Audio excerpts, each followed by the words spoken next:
Okay, everybody, let's go ahead and get started. We'll get started.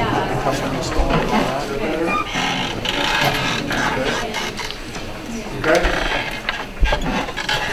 Welcome. There's probably going to be others that will join us, but I want to respect your time. It's a little bit after 11 o'clock. So we've come together today to talk about ideas associated with contingency planning for our budget situation. I was just having a conversation with Lauren Walsh about the recent stats on Prop 30, which is hovering around a 54% affirmative vote, and Lord knows what's going to happen as it goes through. So just so that you're aware, there are two propositions that are on the ballot that have a impact on us. Proposition 30 is the one that's sponsored by the governor's office, and it is the one that is tied to the potential mid-year trigger cut for us if it does not pass. The other one that has relevance to us because it has a negative impact is Prop 38. Prop 38 is a competing tax initiative that would benefit K-12 but doesn't offer anything for community colleges or higher education. And the way the interaction between 30 and 38 will play itself out is that if both of them pass, then the one that has the higher affirmative vote is the one that goes into law, and the other one falls by the wayside. So it's important that you know the difference between the two. So I stand before you today as your interim, and I may have been smarter to leave the day after I officially retired and not do this, but I care too much about you to do that. And so I have committed to our governing board that I will work with you to develop a blueprint that we will have ready in case the worst case comes about, in case Proposition 30 fails and we find ourselves facing a mid-year reduction that we haven't planned for. In order to do that, I have asked for your suggestions, and so what I'm going to share with you today is a compilation of what I've heard from all of you. And as I said in the email that I sent out, what I'm going to report is the content, not the source. And so I'm not going to tell you who suggested what, because I need to thank you in advance. There were some very brave suggestions that came forward, and they're the kinds of things that we need to talk about and in a variety of different venues. Today I just want to try to share them with you, and then I have some suggestions as we go forward. One of the reasons that I wanted to do this now, well in advance, is that I think it would be a grave mistake for us to wake up on November the 7th, and if things go poorly in the election, suddenly we start planning now what we're going to do. That's not a smart thing to do. We have been pretty consistent at trying to plan ahead and to have a good perspective of what we were going to do, even if it was painful. The other reason that I feel very strongly about this is that, as you know, you're in the midst of selecting a new superintendent president. I do not think that it's wise or healthy for the new president or for the campus community to have the first set of interactions with that individual's leadership be a drastic reaction with regard to the college. We need to own this question. We need to own the various responses that we recommend to the governing board and have it be something that comes from the whole. I don't pretend that there's going to be complete agreement on how to approach this, but I think it's terribly important that there's an honest recognition of the various things that can occur. So with that, let me start by repeating a little bit of what I shared with you on Flex Day. It's the situation that we face. If Prop 30 fails, then there's going to be a $5.5 billion trigger cut to K-14. Community colleges as a whole will lose the $213 million of deferral buy-down that we hope to receive. In other words, we won't get any money if Prop 30 passes, but it means that we'll be paid what we're owed in a more timely manner. And in addition to that, we would experience a $338 million workload reduction. The workload reduction, remember, is just a fancy term for a reduction in revenue. The way that it's implemented is by way of a reduction in the amount of full-time equivalent students we can serve. So to MPC, that would result in a $2.28 million mid-year cut, and that equates to an apportionment reduction or workload reduction of 515 full-time equivalent students. And the other backdrop that I need to remind you of is that the district has been engaging in deficit spending for the last several years. Over the last 2 years, we've used $4.6 million in reserves and one-time money. And I know it hasn't felt like it, but we have actually been trying to work very hard to shelter you as much as possible from the real impact of the loss of funding that we have experienced. And I know that it's not fun ever for any of us to have wage concessions, but the wage concession actually has been limited to 2.02 this year, and near that last year, a little bit more for classified. And the benefits haven't been touched and things like that. In order to do that, we've had to spend one-time money. And we've tried to protect jobs and all the things that you're fully aware of. So the point here is that the monies that we had as a cushion are diminishing. And so it's not as easy to go into the future with an idea that we'll just take it out of one-time funds and everything will be okay. And again, this is another slide that I've shared with you on Flex Day just to give you an understanding. I'll go through this rather briefly. On the left-hand side, we have the 11-12 budget. Originally, the apportionment revenue was budgeted at $34.6 million. In fact, the income was slightly greater than that because we, on the November recount of our prior year's production, generated a little more FTES than we had counted. So it was really $35 million. But as you remember, mid-year we were hit with a surprise reduction of $823,000 because of the problem regarding the underfunding of the bog waivers at the state level. And so in the end, we ended up with the bottom line at the end there in the red of needing to put in almost $1.5 million of one-time funds in order to balance the budget. So we come into 12-13 on the right-hand side, the right box, and we start with the same assumption of revenue as last year's, $35 million. And in the yellow, it represents what we've actually budgeted in the current final budget that was approved by the board. And you'll note in parentheses in red a figure of $750,000. What Steve Ma and I did was try to hit a middle ground. In the past, recall, you know that we have budgeted always to the worst case scenario. The worst case scenario would have been removing $2.3 million from this year's budget right now.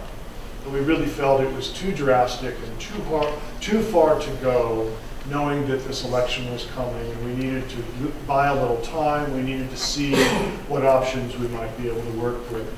So we grabbed what is admittedly an arbitrary figure of $750,000 and assumed that that would be a reduction in apportionment from whatever source, whether it comes from a underfunding of bog waivers or underfunding of property taxes or God knows what.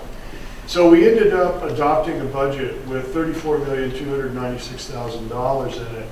And on the left side of this budget, you'll see that if indeed the trigger cut occurs, in fact, the total revenue will be $32.7. If you subtract the $32.7 from $34.2, you end up with a remaining deficit in 12-13 of $1.537 million that we would need to deal with in this year's budget mid-year. The 13-14 budget, the full $2.3 million reduction would then have to be addressed. So that's where we start from. So the intended approach in addressing a contingency plan was and is to work through the advisory groups to identify options. Each of them has indeed been holding conversations, and ideas have been discussed. There's been, I know, a lot of differing viewpoints and trepidation and concerns, and all of that is totally to be understood. I've also solicited direct suggestions for discussion in an open forum here. We will be working through the negotiating teams for those things that are bargaining related. And in the end, I will discuss a refined proposal with College Counsel. College Counsel dealing with those things that are more governance related, the negotiating teams dealing with those things that are bargaining related. And then the intention is to present recommendations to the Board of Trustees by November. We don't have many weeks left, and so we are indeed going to be moving forward with this fairly quickly. Those of you who have worked with me before have seen the hand before. And basically what it amounts to is that there are only a limited number of areas where we have the ability to reduce funding from our budget. Operations deals with the welcome. Deals with, if you come through that door, you're supposed to have the answers. Operations deals literally with what it says, the way that we operate day to day in our functions. And you already know that we've done a lot of activity reducing operational funds already. So supply accounts, travel accounts, yada yada accounts, all that stuff that we've dealt with. Programs are just that. It's the size of our programs, the number of our programs, the scope of them, and all of that. Positions, self-explanatory as well. Wages, self-explanatory, and benefits, self-explanatory. The asterisks that exist on those latter three ones indicate an item that is subject to negotiating issues. And they vary by the degree of how much they're subject, but they are there. So anytime you see an asterisk in what I'm presenting today, it means that there's some aspect of it that is bargaining related. So those figures are how I've organized what I'm sharing with you today. So under operations, and these are things that have all come from people who have suggested issues, and every single one of them has come forward from either an advisory group or from one of you as individuals. And I need to put a disclaimer in here, in particular on behalf of AG, where they were very courageous in putting forward a lot of ideas, as were all of you. But they also wanted it to be clearly understood that it was in no way to be construed as an endorsement or a recommendation, but it's putting things on the table for conversation. And it's in that spirit that I'm sharing all of this with you today on behalf of everybody. So I'm going to run through each one of these and give very brief commentary about what I take it to mean. And doesn't mean anything is endorsed or not endorsed or anything, but just these are the notions I'm hearing. Implementing wait lists. That came from a number of people who are suggesting that it's a way that we can enhance efficiency in our classrooms and provide further access for students when we've got a diminished number of seats in order to serve them. Assign classrooms by size. In other words, get away from the notion that there is a X building and X programs go in X building, but instead you place the classes in the rooms that most appropriately fit the size of the class. Because we've had instances where courses that, if you take a look at multiple sections, some of them may enroll 45, some of them down to 22 wide the size of the room. So the notion is assign the classrooms by size.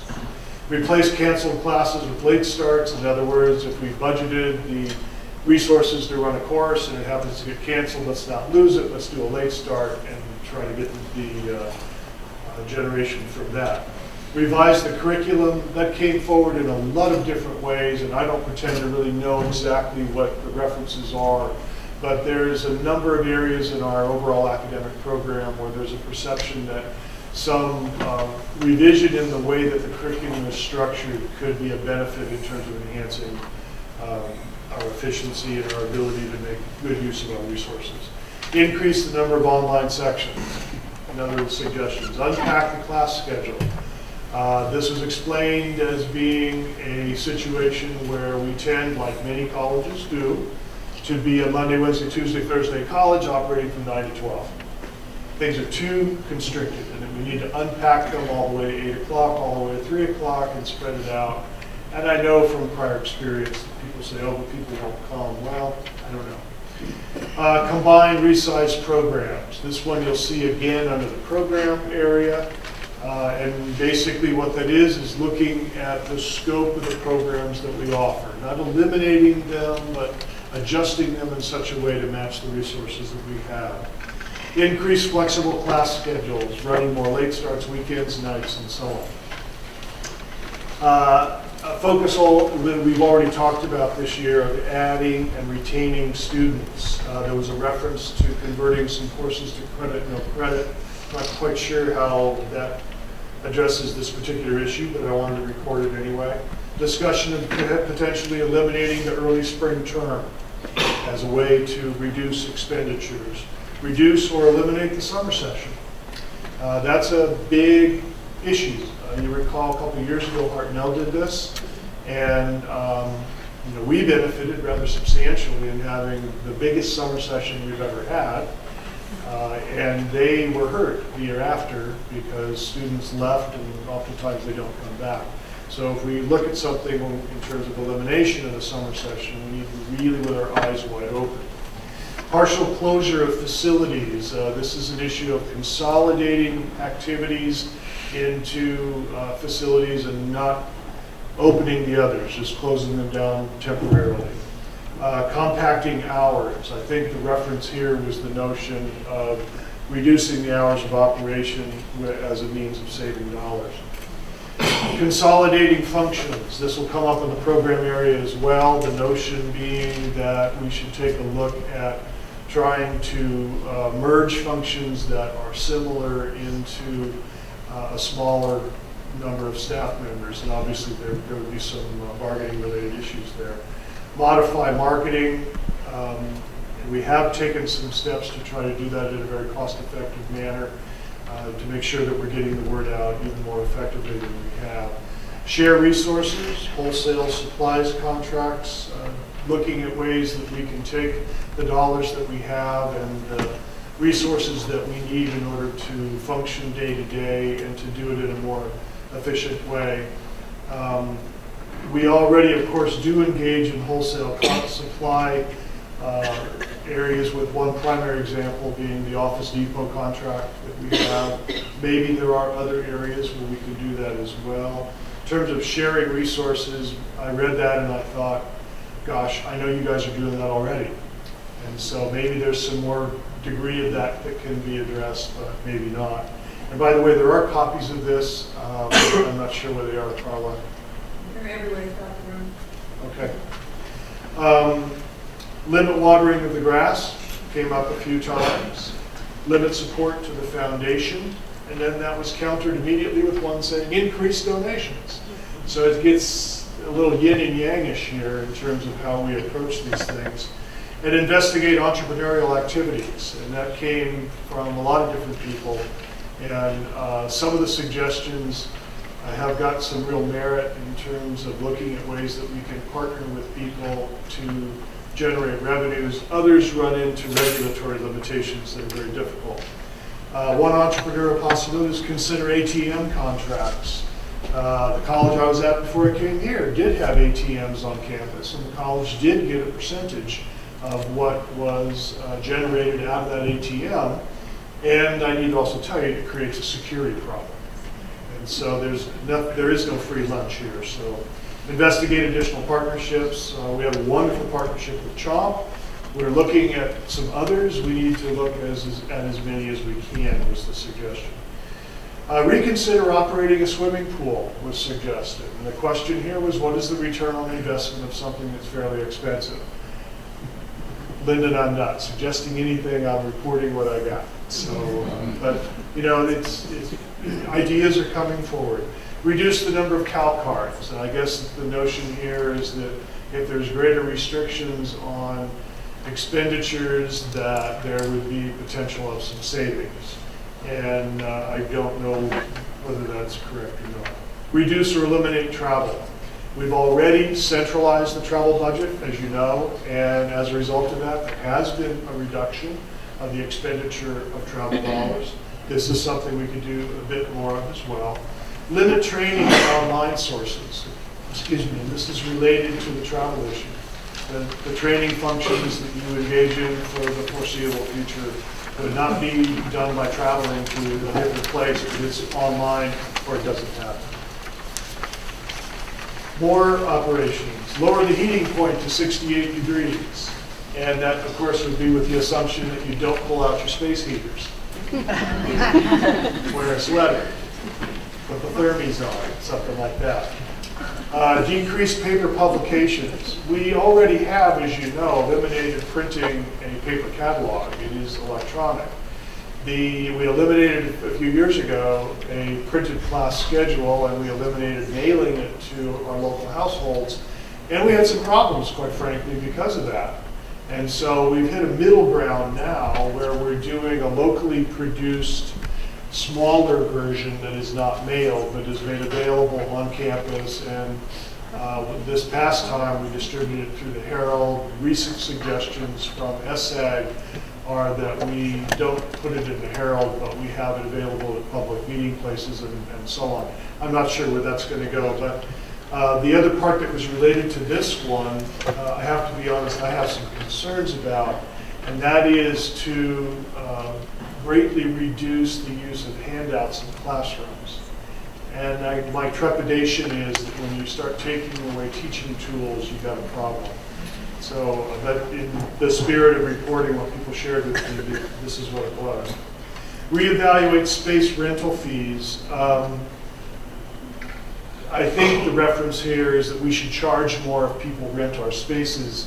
And I would love to do that, and we certainly could re-examine what those dollar figures are. But we are governed by the Civic Center Act.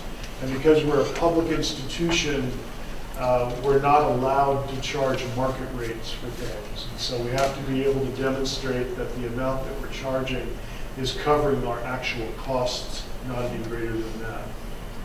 So the wiggle room comes in how do you calculate actual costs. Charge trust accounts and an admin fee. We have 60-some trust accounts that represent a great many of your various program areas, and fiscal handles these now with no chargeback, and so that was a suggestion as well. Implement 24/7 parking regs. On the weekends, we don't ticket, and if we went to 24/7, there would be then some additional revenue that would come from that. I don't know how much. There was a suggestion of charging parking fees for employees. Those of you that have been in other institutions know that that's not terribly uncommon.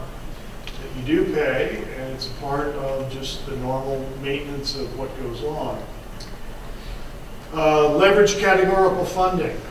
And I put what I know as a pound sign, which I'm told is not a hashtag. Hash is something different, but but at any rate, what that denotes as we go through the report today are things that are governed by regulatory limits. And so leveraging categorical funding falls into a category that with the governor's budget is called flexibility. And there are certain areas that have been identified by the legislature that are flexible in the sense that monies can be moved between those accounts in order to support services on campus. But they are limited, and in order to do it, you need to hold a public hearing and a number of other things. To date, the only area we've been able to identify where that is possible is that we have leveraged the apprenticeship dollars in order to provide monies to close a gap in supportive services. So we're doing this to the extent we can to date, but there's not a lot of room there. Implement new fees. Boy, I'd love to. And when I started in this system, there were a lot of fees. For those of you of my vintage, you remember that there was absolutely no tuition. It was free. But it cost you $5 to get a transcript, $3 to drop a class, da-da-da-da-da-da-da-da-da. And today, the number of fees that we're actually able to charge are very, very small. There's a booklet that's put out annually by the Chancellor's Office, and it's really quite substantial in the number of pages, that describe the things you can't do.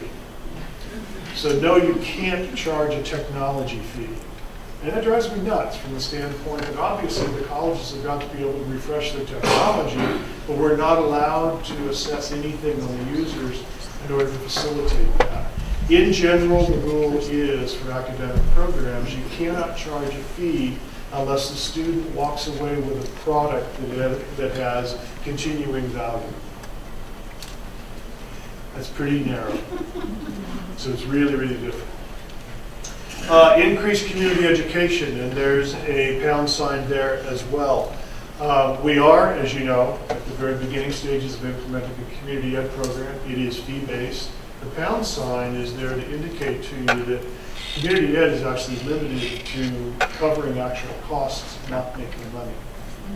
So yes, to a degree, we can structure it where we might be able to charge off some other costs that might otherwise have fallen to the general fund, but it's not enormous. It's very limited, so it's a misnomer to look to continuing ed as being a major source of revenue. Really what it is an opportunity to be able to provide ongoing services to a very important contingent of our population in a different format. Reduce the number of instructional service agreements. Yes, that is a way that we can do that. We use instructional service agreements with our theater program, with public safety, and a number of other areas. There are some regulatory issues there. Investigate a 410 work week. It's got both a regulatory symbol and a negotiating symbol that's associated with it. And the question really is, does it help or does it hinder in terms of its overall impact? Investigate a parcel tax. There are some colleges, community colleges, that have gotten into the deep water of parcel taxes. Parcel taxes are items that you take to the public. It requires a 2/3 vote. And you need to identify what the monies are going to be used for, and then you're there. So it's different from a facilities bond. These actually can be used for operational purposes. And this is something that we may consider. I was reading this morning in the Chancellor's Public Relations page that Miracosta has one out to their electorate in November, and there probably are others that are there as well. But obviously this is a more long-term issue. So what I then did was try to take a look at all these various things and estimate, talking with Steve Ma, what might be garnered out of these various things. And out of this long list of operational issues, in this year, 12-13, recognizing that we're only talking about the second half of the year, we might be able to generate about $100,000. It may be more than that, but I don't know that it's going to be huge. And I wasn't surprised as I looked at that, because I believed all along that you folks have done what you can do already. You've already trimmed up the operational costs pretty substantially. Going into next year, with more lead time and with the ability to do research on a lot more of these items that are in that list, you might be able to get it up to about $250,000.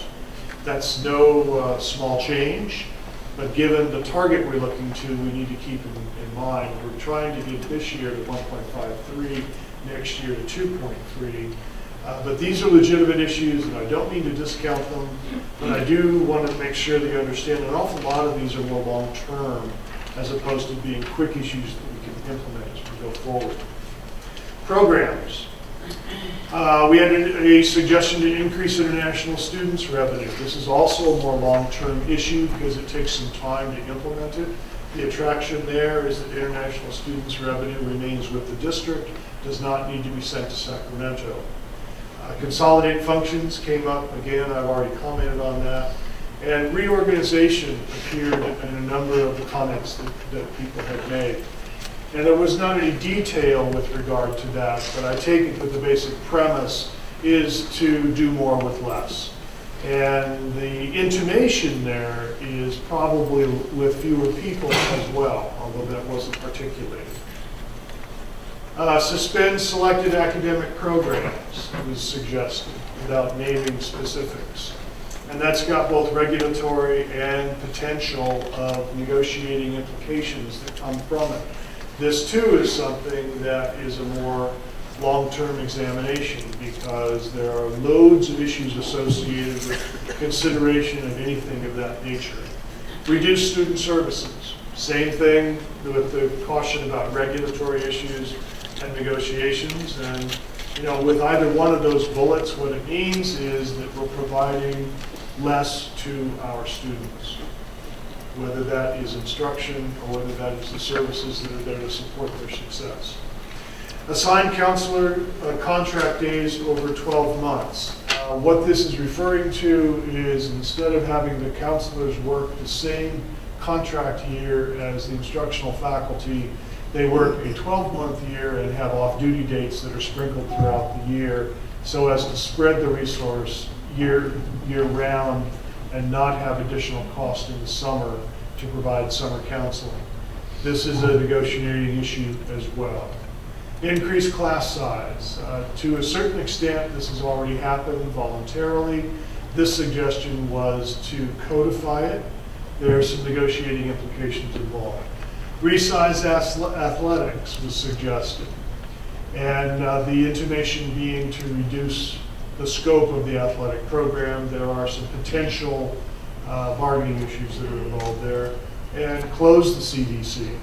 You already know that this year we were forced to reduce the general fund subsidy to the Child Development Center.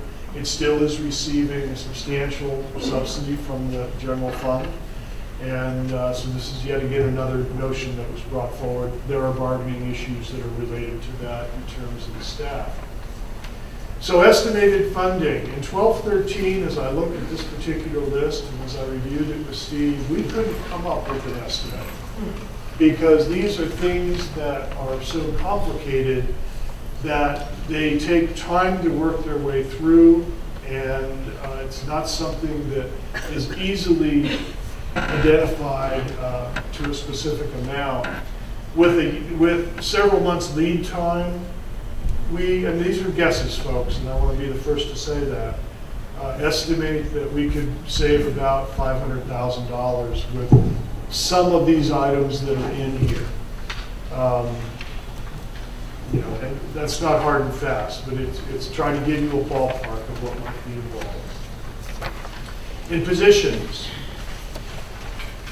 hiring freeze or hiring slowdown, or choose your word, whatever you want there, was suggested so that we are filling fewer positions, offering a retirement incentive. That's got bargaining implications associated with it. It is not a panacea, though. You need to recognize that retirement incentives pay off over time. In the short run, they cost money because there's an incentive that needs to be provided, and the benefit is actually brought over a period of time. Attrition. We've been engaging in attrition already, as you well know, and there are, in some instances, an implication of bargaining issues in terms of the redistribution of work and things of that nature. And there are regulatory issues that are associated there as well. We have a faculty obligation number that we need to be mindful of for faculty. We've got certain levels of maintenance of level of support in many of our categorical programs, and so there's regulatory things to be mindful of. And then, of course, one of the areas that is possible in position areas, reduction in force. And while that's not a negotiable issue, the effects of it are. And so the asterisk is there as well. In terms of dollars, not looking at reduction in force, but looking at attrition, hiring freeze, that sort of thing. There's the possibility of pulling out maybe $300,000 this year. Next year, with more lead time, pretty broad category here, but $500,000 to $1 million that could potentially be brought off of that. Carolyn? I'm not sure, what's the difference between reduction in force and those other three things? Reduction in force is a layoff. Oh, layoff, okay. It's the key ways. Oh. Wages. Workload changes were on the list. What that means is recalculating the way that people's workloads are defined. For full-time faculty, you teach one more class than you do now. For others, in terms of months that are assigned, maybe there's a reduction. Instead of 11 months, it's 10 months, things of that nature. Those, again, are all bargaining issues that would have to be looked at, and that takes time. Wage concessions. This is one that you're all too familiar with already. Furloughs. You're familiar with this one as well. And there are both bargaining issues as well as regulatory issues that are associated with that. And in terms of what impact might be brought by it, again, it's difficult to estimate, but just so you're aware, a 1% wage concession across the board for all employee groups garners $284,000. So if you do the math in terms of how that might play in, you can figure that out on your own. For 12-13, because it's a mid-year issue, it's difficult to tell, but if there were further action in this area, i.e. further wage concession, maybe $200,000 could be garnered. In 13-14, this was a total guess, and this one is completely me, and I'm trying to get to a target of $2.3 million. And so even though this would not be welcomed by anybody, a 4% wage concession is about $1 million. So just to put it into real graphic terms, how do we get there? How do we play this to get to the total numbers? And then in benefits, we haven't touched benefits other than creating a multi-tiered system a few years ago. We could move to another phase in the self-insured health program. That was one of the suggestions that came up from actually a number of people. And recall what that means is we have a multi-tiered system now. There's phase one, and that's where we are today, and that's how your health benefits and the way that you do your co-pays and all of that is structured. Then there's another phase two, in which case, I forget some of the details, but the co-pays and the such associated with it, the deductible changes, and then there's a phase three that takes it further. Investigate other sources of health benefits. There's been some conversation at cost containment about this. I don't know where it is now. But basically, I think the notion here would be to look at something other than being self-insured. Revise health benefit costs for retirees. There was a suggestion that we need to take a look at what we are asking our retirees to contribute to the health benefit cost. And I know in the past that has been an issue of discussion with some pretty, as you might imagine, significant opposition from the retirees, but it's something that was suggested, so I needed to put it here. Phase out health benefits for future retirees. It was on the list as well, where you already have in your contracts different treatment of people in retirement based on when they were hired. This would be another step in that direction, and there's an impact that comes from things like that. Limit the district contribution to the health plan. In many districts, what they do is they negotiate a dollar figure that they're contributing X amount towards the health plan, and if costs go beyond that, that's something that the employees need to bear, or they choose a different deliverer of health that is closer to the amount that the district is providing. So this is called a district cap. I think there's something like 60% of the districts that have, in fact, adopted this format. Estimated funding. This year, and these are purely structured on if there was a movement within our existing health plan to phase two or phase three.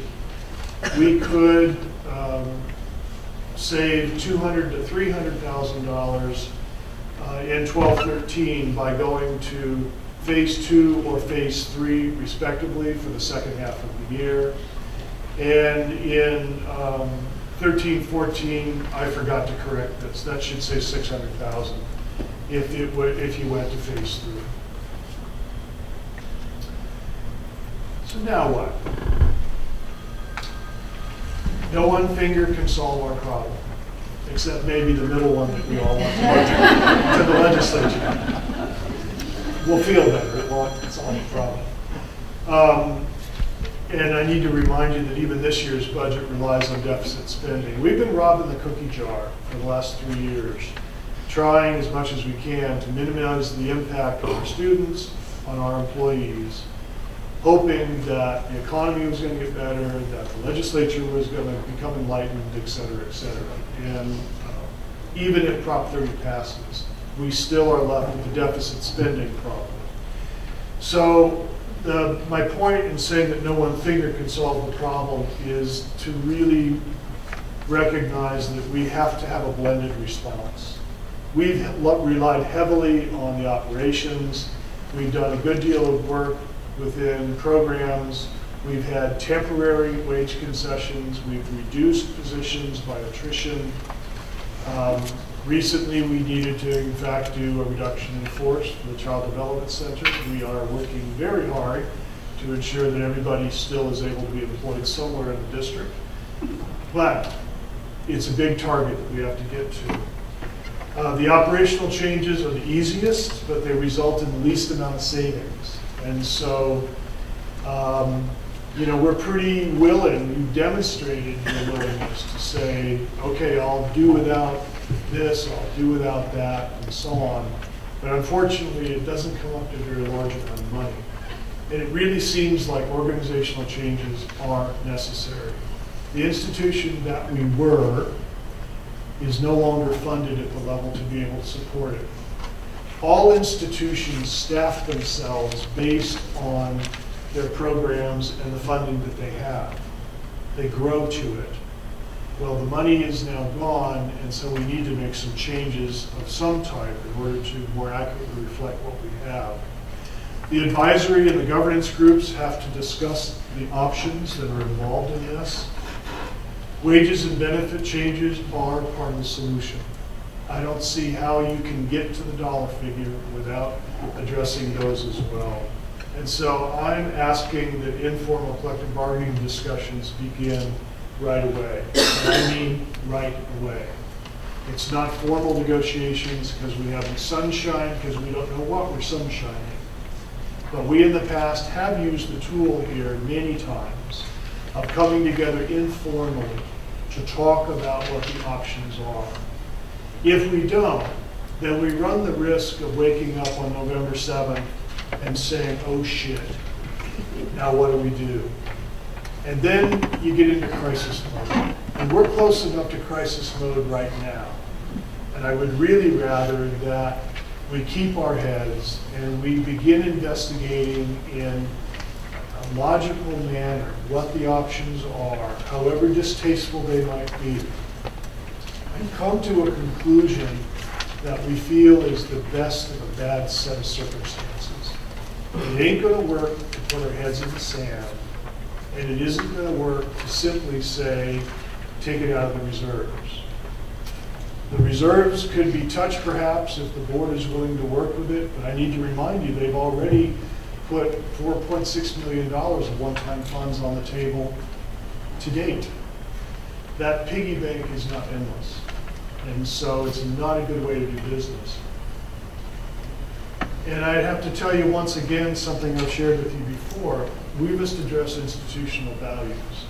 When you have that hand in front of you, and you've got benefits, and you've got wages, and positions, and programs, and operations, you put too much weight on any one of those, and you're hurting things. We have avoided getting into the benefit arena, really. We've dealt with temporary issues on wages, and we've danced around the position question. We have had attrition in all of the employee groups. We need to just recognize this is what we have to do. And so what I'm asking you to do is to continue to talk within your groups and really move this from the part of your brain that says, yeah, I know the threat's there, but I don't really want to pay attention to it right now, to right here where the train's going to hit you in the face. I think there's a lot of denial that we all share. And believe me, I would like to deny it too. And at the same time, okay, let me be a cheerleader over here. Remember the three-cornered hat? You need to still plan for the best in the spring that it's going to pass, because we need to generate the FTES. Don't cut your program back right now in spring.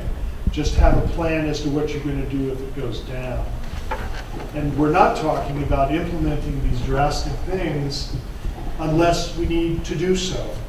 Yes, we need to address the deficit spending situation, but we still need to operate in this weird world where we need to present everything for our students and to present the program that we need, but we also would be foolish if we didn't prepare a contingency in case the worst comes about. And it might.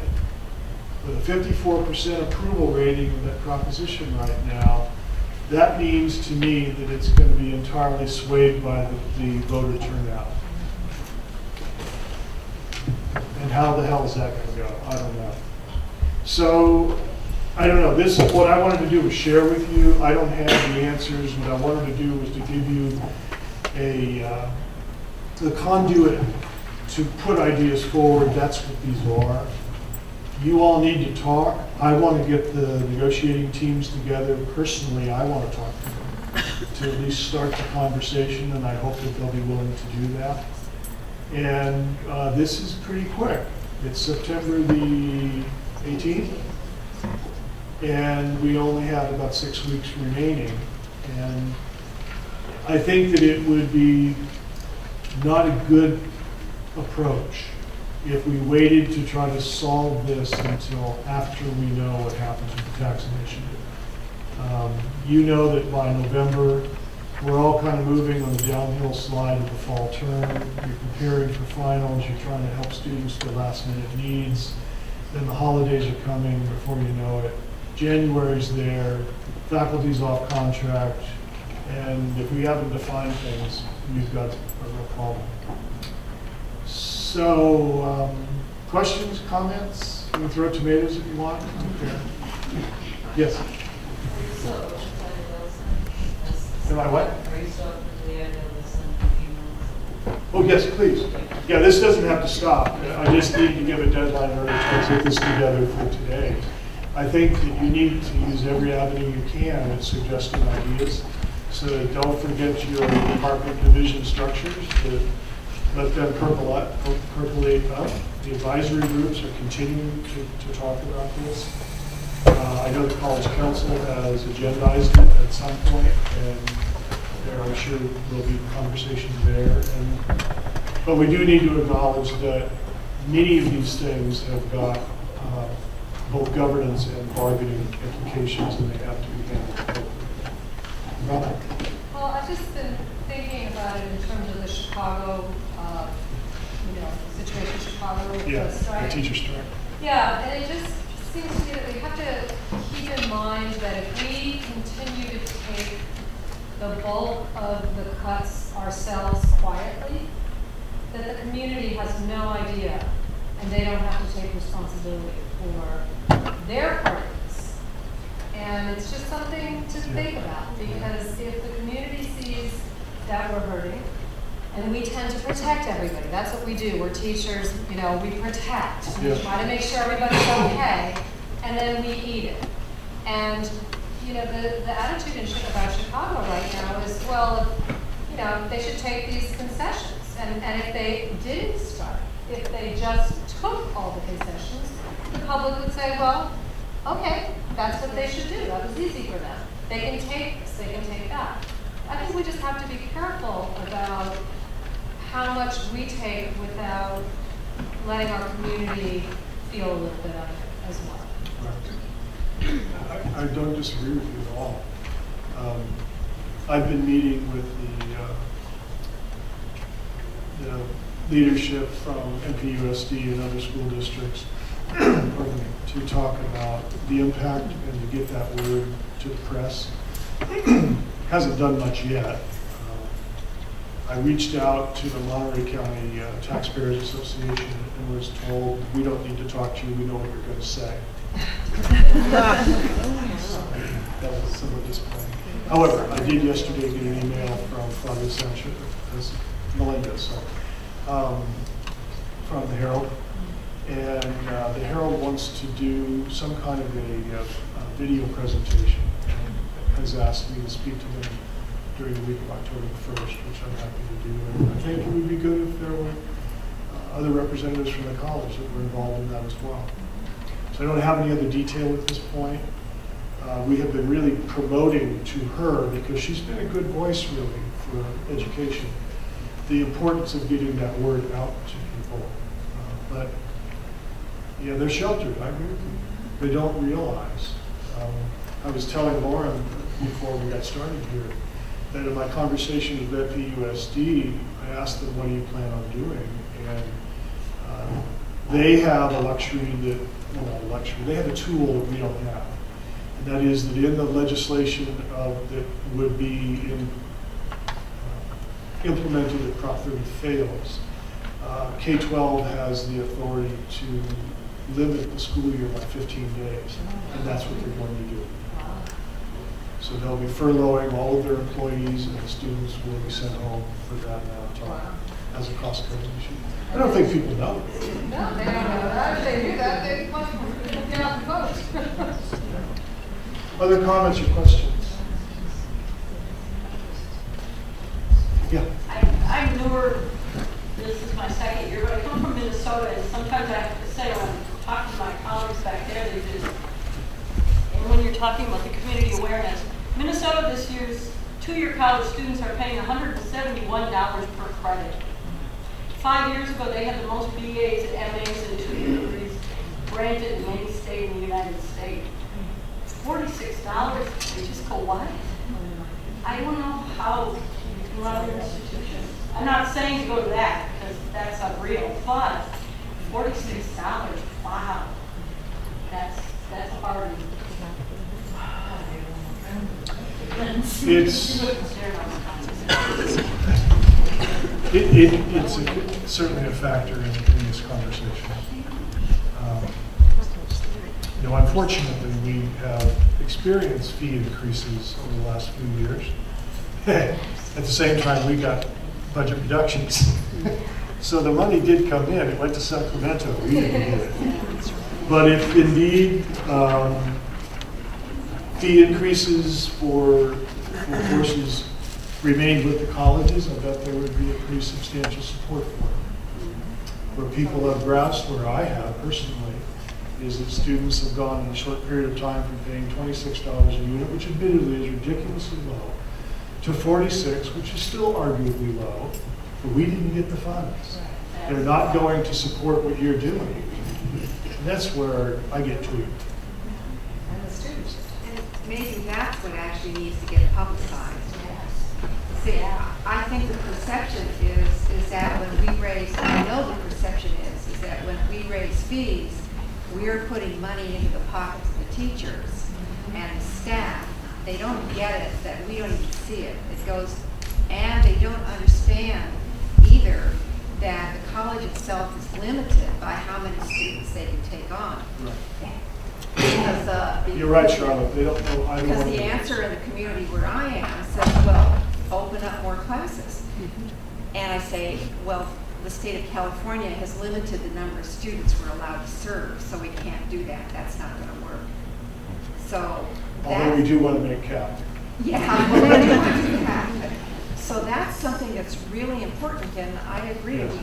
The community itself needs to know what's actually really happening in terms of the practical process of making a school go and getting teachers and having students and where the money comes from and where the money goes that we get.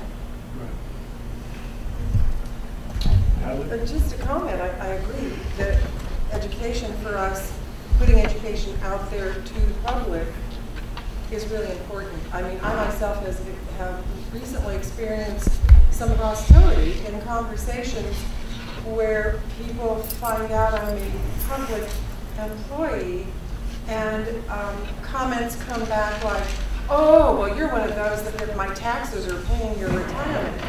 There's that kind of stuff going around that's really negative for us, and you try to explain, you know, I don't know how, you know, we really need to somehow get the word out there in terms of how a college really does operate. I think that was a great comment. We need to do that. Because those are the people who are going to go vote. That's right. Anybody else? Yes, sir. I was very naive when California started this lotto system. I thought schools would get the same amount of money and the lotto would get more money. Did I get a wake up phone? Yeah, you did. We get, what, about 1% of our budget from the lottery? Yeah, 1%. Don't spend it in one place. I get that all the time.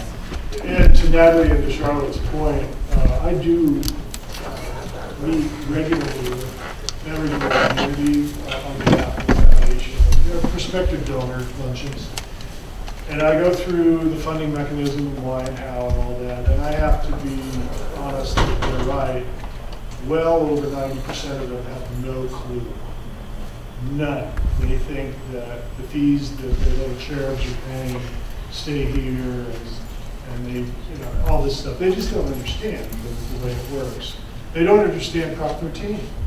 Still, even though that's back to 1978, they don't realize that what it meant was their tax dollars will go to Sacramento. And so they get frustrated, and I get it. But it's the education mountain on that is really big.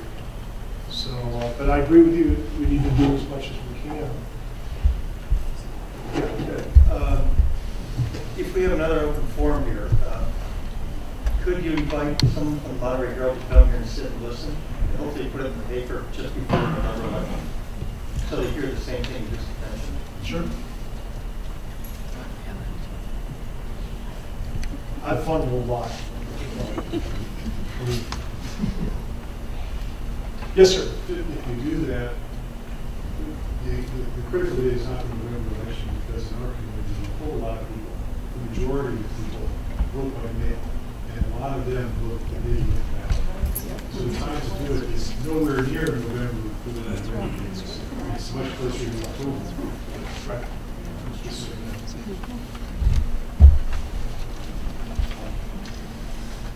Well, within our own community, I urge you to continue talking to your colleagues and to your organizational unit, whatever it is, and to get your ideas into the fold. This is impacting everybody. And when I say it's a value judgment, I really do mean that. You are going to be faced with how you measure the relative importance of your health benefits, your wages, overall employment at the college, programs, operations. And what I mean by that is that we have tried to protect benefits. We've tried to protect positions, and the impact has been on wages. That formula isn't going to be sufficient to deal with the challenge that's before us. So you're going to come down on an individual basis, folks, to measuring the relative value of, are you willing to have a reduction in some of the elements of your compensation across the board, or are you willing to recognize that there'll be fewer people employed? And that's kind of how it's going to shake out when you get down to the end of it. Because we can be really good and creative with the operational and the programmatic issues, but trying to get to that dollar figure without the other things being involved is going to be really hard to do. So there's some soul searching that we need to engage in both individually and collectively. And the dialogue that we need to engage in really needs to be one that's pretty honest about that. I really want personally to not leave here without having facilitated the development of a blueprint. So this is kind of personal for me. So anyway, I appreciate very much you coming today, your suggestions. If you have other comments you want to share, please feel free to do so. The same rules will apply. I will share the content, not the source, and let's put our heads together and come up with a way to address this. Thanks, everybody.